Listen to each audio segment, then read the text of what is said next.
normale. Jo, s'është hap normale. 40 fish me rrit tregtin, e kupton 40 fish? Ato 40 fish me pa burimin. Këtu është oportunitet, po të kishe në i qeverit hajrit Kosova. Çfarë? Armiku i juj dhe i joni, se unë nuk flas me doreza diplomatike, se jam diplomat, është Serbia. Serbia i shet armë Izraelit. Kaq marrë. Kush është mik i ngushtë me Iranin? Jo. Po? Jo. Shumë po. Ka pas qenë. Edhe është edhe sot edhe gjithë ditën. Javash. Pse?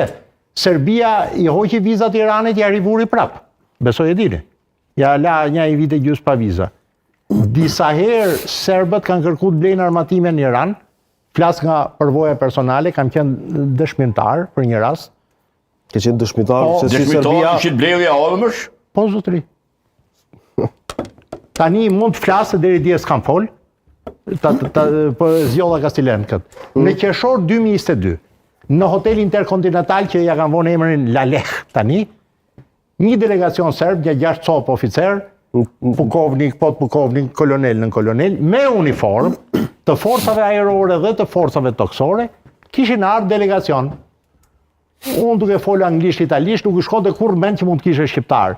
Me ato 5 llafe serbisht që di unë, një gjova Bolnica, një gjova Verbovc janë këto dronët që eksperimentoi Serbia, Arabelet, që dështum, se kishin shumë pak vlerë luftarake, dhe nga aq sa kapa unë ato kishin ardhur me ble Ababil, është një nga dronët, por që tani nuk përmenet më, po flasin 2022-shin, dhe Mohajer.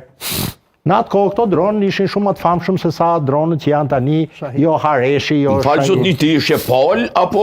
Jo, me ishe në hotel mërë ti, ke ishe holli hotel. Civil, një rastishëm. Civil i rastishëm. Edhe pazare tila banë pra një tuajve kështu? Jo, nuk po boj pazari, po diskutonin kolonelet dhe në kolonelet serb me njëri tjetër. Në pranin tuaj? Pas katonarja nga Shumadia. Katonar nga Shumadia janë. Ju fanë veri. Selak, katonar nga Shumadia. Një pyetje. Po, pyetje për kë?